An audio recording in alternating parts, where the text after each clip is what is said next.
Driving Change in Maritime. Welcome to another episode of TechPlace podcast series. Joining me today is Mads Frank Markussen, Head of Freight Research and FFA at Navy Merchants AS. Our discussion will focus on digital transformation in freight trading. Stay tuned to our talk.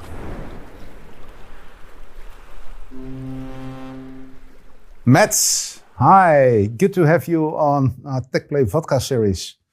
Thank you very much, Leon. Thank you for having me today. Yeah, really looking forward to the conversation. But I think what would help me and the audience as well, if you could do a short introduction about yourself and about Navy Merchants and what you're doing. Most definitely. My name is Mads Frank Markussen. I'm Danish, live in Denmark. I used to live in Switzerland. The early part of my career, the first 10 years, I spent as a freight trader, both here in Denmark and in Switzerland. Now I work for Copenhagen Merchants Group, which is a conglomerate. We own terminals, ships, ship agencies, factories, and we're also the world's largest grain brokerage. So we are in the full value chain within commodity trading and shipping, which gives us some unique insights, which I hope to share with your listeners today. Cool. I think also worth pointing out is that we have a digital effort, which is part of the, let's say, conversation here today. A lot of things is happening within the digital space, trying to connect commodities and shipping. We're very much at the forefront of this with our CM Navigator. And I look forward to telling you more about it and let's say what are the opportunities and what are also the challenges we face. Yeah. I think really looking forward to the conversation, Mads. And I think these are really important topics to touch upon. And I think it's important to share also these lessons, what you have learned so far in your journey. I think maybe to start on the journey, it's the commodities that actually need to be transported and need to move the world around. If you look at that process, and you started off as a trader, how do you look at that world, and what is for you the starting point in moving goods around? I think in its essence, it's a very simple puzzle we're trying to lay. Where is there too much of something, and where is there too little of something? We can take a very simple example. Soybeans, Brazil has plenty, China lacks. Therefore, it needs to be moved from Brazil to China. Now, soybeans is a bit of a simple market because there are very, very few other players rather than Brazil and USA and maybe China and other Asian countries. But if you look at something like, let's say, wheat or barley, more or less all countries in the world use wheat or barley for various purposes. So what we are doing is we are saying, hey, you are sitting in Lithuania, Poland, France. You need to export this in order to generate cash and earnings. We can help you find the most optimal places to deliver these goods. Our grain brokers call the grain traders. Our digital efforts, where we build algorithms, help them find the best place to sell it into. Our shipping company then offers freight in order to help the customers bring the goods to their customers. Mm-hmm. Yep. And of course, the world has been moving goods for decades, for ages, for centuries, actually, in that sense. Digitization is something that started to happen, say 60s, 70s. It has been entered into a lot of industries. Maritime was kind of lagging behind, I would say. But is that also fair to say that accounts for the trading part, or was that way earlier? I think there's two conversations. Let's start with the freight side. I think shipping was somewhat late to the digitalization efforts. It happened in waves. I would argue the first wave of really digitalizing, let's say, the commercial parts of shipping came around the financial crisis, when you had situations where oil markets were $100 per barrel and a Cape-size vessel cost $4,000 per day. Now suddenly you needed to run a lot of calculations on how fast should I sail? What is the optimal point for me to utilize this asset? This sort of morphed into more digital tools for when should I arrive to get the best lay time? How much cargo should I get on board? Is it better to minimize my cargo intake because I'm paying too much for the vessel compared to the contract? Which previously had been done by hand by a lot of people, but now people put it into algorithms which made them more effective. I would argue this happened from 2008 to 2020-ish, slowly but steadily. COVID came, and it came as a thief in the night. A lot of people were hit by, let's say, a black swan, if we can call it that, and dry bulk markets completely collapsed. So their value at risk models were bombed back to the 80s. It didn't work at all. So a lot of shipping companies said, we need to be better equipped to catching these kind of things. So they started investing a lot in predicting the market and in building algorithms that could help their commercial people manage market volatility better. This is both, let's say, in the physical world for booking cargoes with customers, but also using derivatives to lay off some of the risks to financial markets.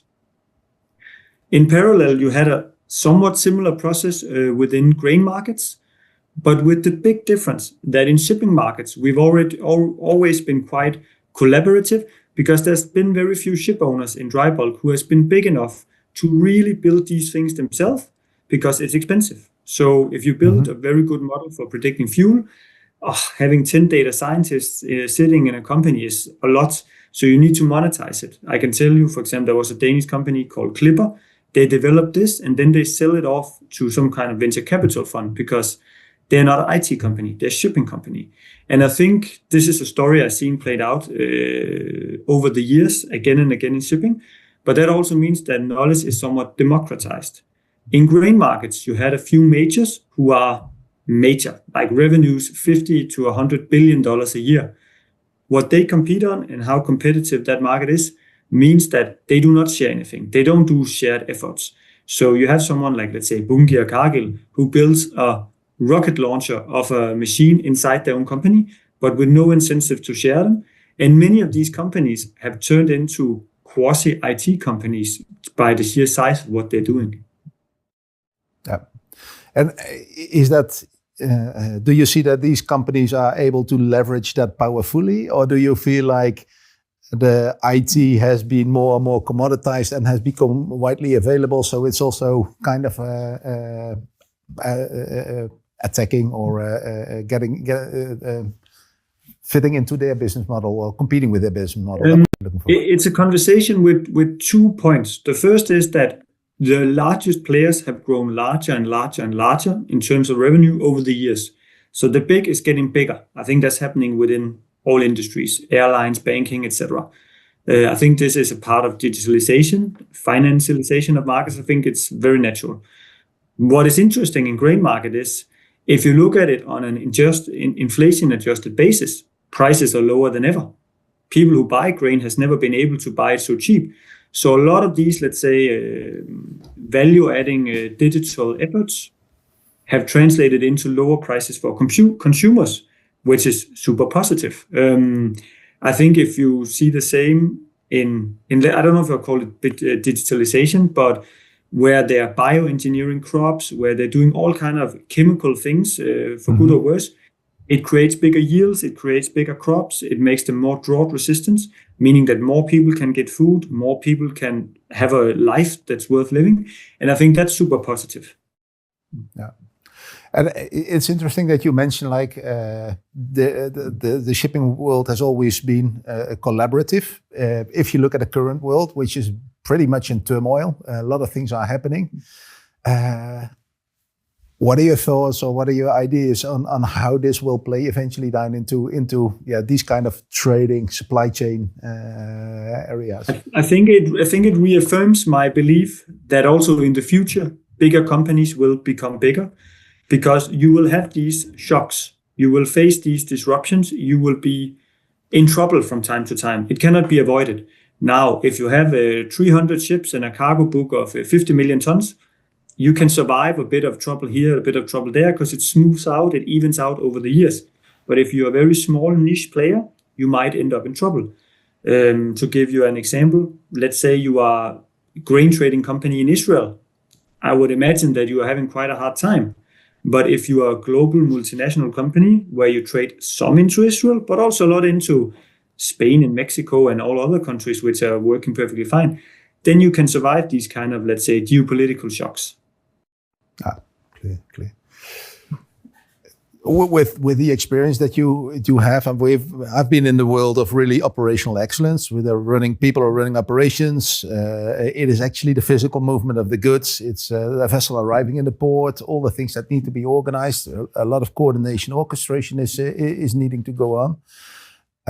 Of course, that if you want to change something to that big system, that requires change. And if there is one thing that people don't like, that's change. But if you think about operational excellence and the big machines that we kind of have built in this world, change is not really what these systems are designed for.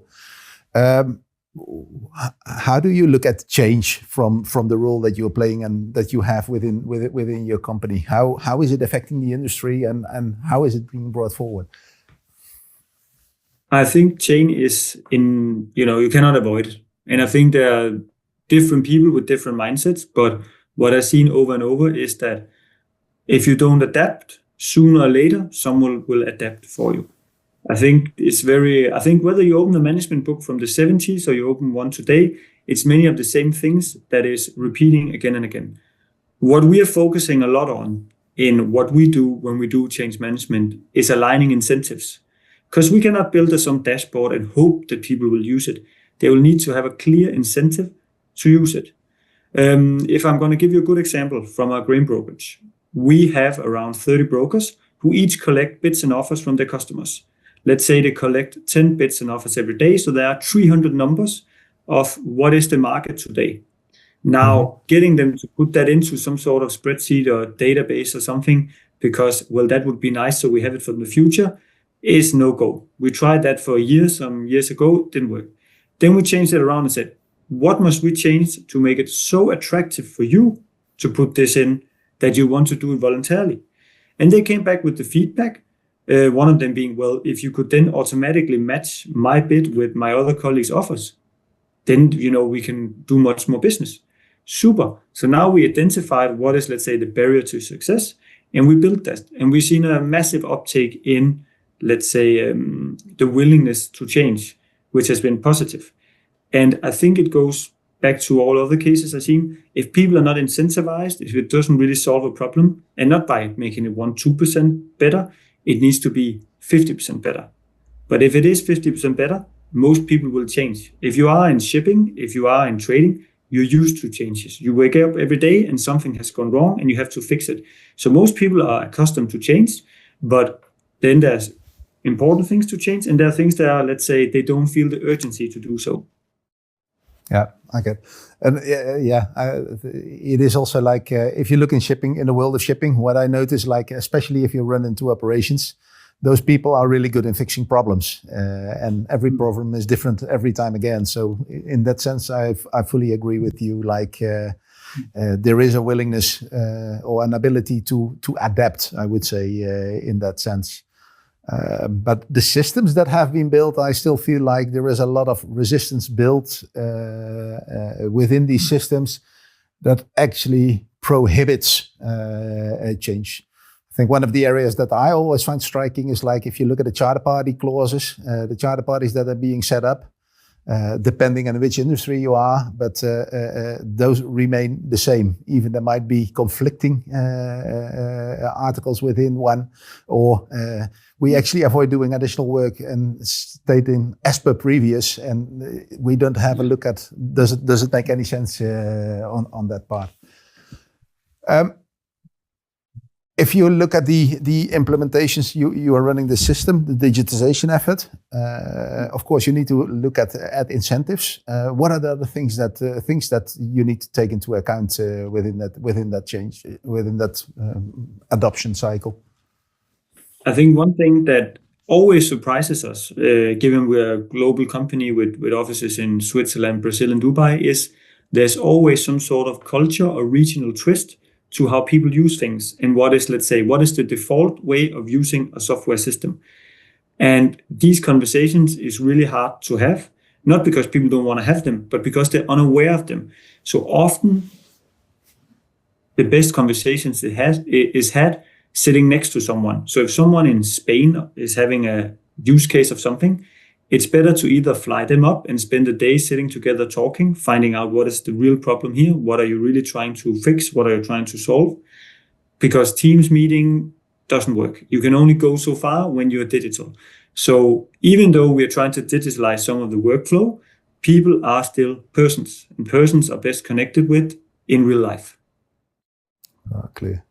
And do you have an example of such a difference that you say, like, this is a very clear example of where people are changing something completely different in a completely different way? Or yes, I can make an example. For example, here in Europe, we use a lot called the GAFTA, which is the Grain and Feed Trade Association. So it's a set of standard contractual rules for grain trades. Obviously, we have a charter party, we connect to it, and as you say, good old same old. If you go to Brazil, they have a different grain organization called ANIC, which is the Brazilian equivalent, which has different terms. It's really hard to design a computer system that also accounts for, one thing is the contractual way of what does the clauses say, but also how is it actually enforced? Because let's say, how strict you adhere to a contract in, let's say, Denmark is different from Brazil. So designing computer systems, you cannot have your Danish hat on and assume that, well, if people say they will do it 24 hours before XYZ, then it will most definitely happen this way. Because there's also an element of what is custom. And if you work under, let's say, certain laws, they also incorporate customs, not only the contract. Whereas other legal jurisdictions, let's say English law, look very strictly at what was written and what was agreed. And again, this is very hard to know if you don't spend time with people in the front line. Yeah, really interesting on that. That is like how do you interpret it? How do you deal? What is your common way of working in that sense? If you look at technology, as we were the digitization that we were discussing, what do you see have been the biggest changes from the technology perspective? What type of technology did bring the biggest revenue or the biggest contribution to this lowering of prices, this higher efficiency? I think from our point of view, where we sit, and keep in mind, we're based in central Copenhagen, so we are right like 2 kilometers from the business university, 4 kilometers from the technical university, 4 kilometers from the software university, is that there is a very large pool of people studying computer science, data science, software. So access to people who know to code and who know to build is relatively low. When I was in Switzerland, the technical university, I lived in Geneva, the technical university was, as I understood it, in Zurich. So there was a lot of people who went to business school in Geneva, but for more, let's say, software-minded ventures, they lived in another city. So it was really expensive to start investing in these, let's say, efforts.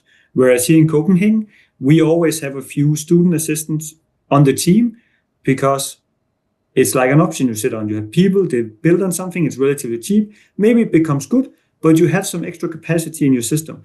So I think the access to people is the first thing.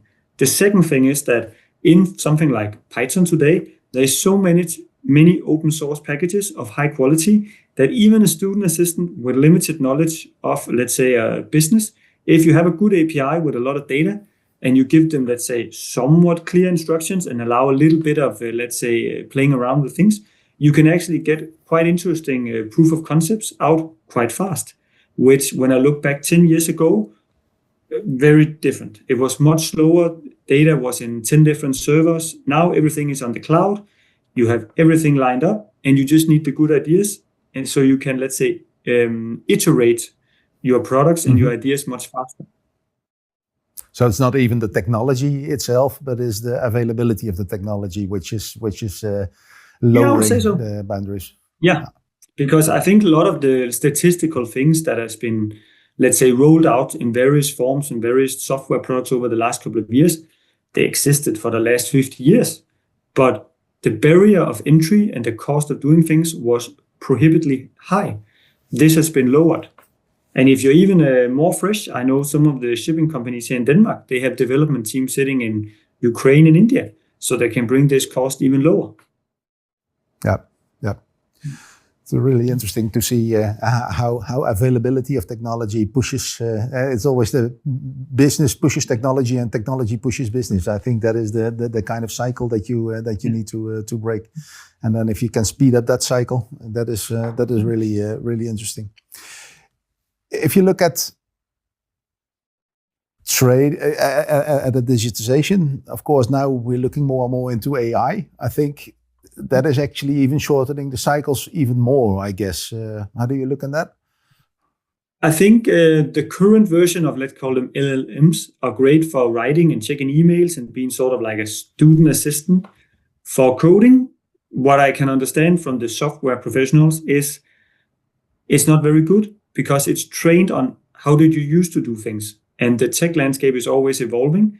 So methodologies are changing, new things are coming out. We use it for a little bit of proof of concept, but we're not super psyched on LLMs. What we find more, let's say, interesting is traditional machine learning and then, let's say, optimization models, because these are also very readily available and they are actually more applicable to a business context because they produce numerical output based on various inputs and constraints. Yeah. And I guess there is something to learn from the trading environment because there's a lot of uncertainty within what is going to happen and what is happening and which risks are you foreseeing and what are you willing to take into. If you look at that perspective of uncertainty, how do you see that evolve in the using of data generated by AI? Are you taking that into account? Do you see risks in that? There is definitely the risk that if you have data for everything, you think you have clarity or precision, because data is only as good as, let's say, the source it comes from. If I have to give an example of something I saw recently, was a data set or data provider who was selling estimates of pirate attacks and wars quantitatively. And even though that sounds alluring and like, wow, let me build a trading book and buy an API from this guy, I don't think that can replace sound judgment. Like, is there really a 48% chance that pirates will attack me in Nigeria? Well, it sort of depends. How many guards do I put on my ship? If I rent half of the army, I'm sure there will be 0%. So you still have to use your judgment. But many places which have traditionally been opaque and difficult to access, there are more and more data providers who are saying, hey, there is something to sell here. And hopefully what this leads to is a whole, let's say, a palette of many different suppliers selling to the people who need this data so that markets become more efficient. Yeah. The other interesting topic to touch upon is if you look at you are in the world of freight trading, we are in the world of more of operational excellence. If you reflect on both ends, I guess you know both of them. What is that the operational? What can both sides learn from one another in that respect? I think that operations have in general come much further when it comes to, let's say, digitalizing what they do. I think trading, because it is also a bit more, let's say, affected by unexpected events, has come less far. What I still think is missing is a link between the two. I think that there is a big knowledge gap. Maybe it's because people are paid to be hyper specialized. So you don't want to hire the 10th best operator for your shipping company who knows a little bit about trading and a little bit of operations. You want the best operator, the best problem solver, and you want the best trader. But that doesn't mean that he's the guy who knows most about operations. So by design, many companies have job functions which have little or limited knowledge of what really makes the other functions tick. Of course, again, then we're back to the change management topic. And I don't think there's a magical digital solution for that. But I think this is where good shipping companies differentiate themselves from others. That's interesting observation to see. And I always also see like there is a lot of, if you look at trade, I do see like there is a lot of data being captured with all the monitors already for ages and ages. I also do have the feeling like from other perspective, operations is also running a bit behind because not everything is connected yet. So it's really interesting that there are different angles on that perspective. And I think it's also are you aware you even have a problem? I have my brother-in-law works also in shipping. He's a data scientist at a company here in Copenhagen, and they are super advanced when it comes to AIS and vessel positioning, and run their own little network of satellite receivers for their 100 plus something vessels on water. Then we started talking and said, okay, it's very interesting. What do you optimize for? Well, we optimize so we are ready for the next contract. I said, okay, super. But how do you factor in fuel cost for this? Because I can understand what you're saying. It's like, well, we have a guy who buys it, but we don't really know what the logic is. And I said, you can't really have a model that only thinks of half the equation. Because if you're going to physically move a vessel, it requires fuel.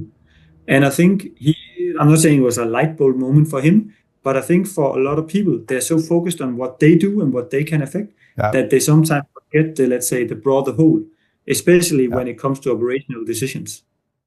Yeah, I think that is one of the key issues still in. There are a lot of data silos or knowledge silos within companies, and of course it depends on the question you ask, right?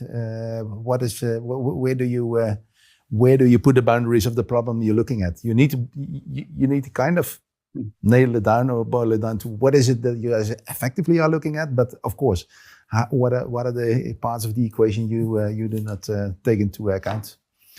Yeah, and a good example of this is in trading, where as a freight trader, you're asked to provide the cheapest rate. But maybe what the commodity trader needs is not the cheapest rate. What he needs a rate that matches his sales contract. So maybe it's better to give him a freight that is $0.50 higher, but then he maximizes the intake because the overall P&L on the value chain will be higher. But if you live in each your silo and with each your profit center, both is going to optimize for whatever they see suit. But that might not be the optimal for the company. And I think as time goes, more and more things gets digitalized, people will start to build solutions for this.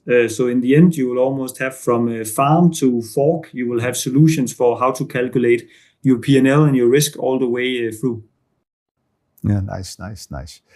I think I've got one final question that I would like to ask.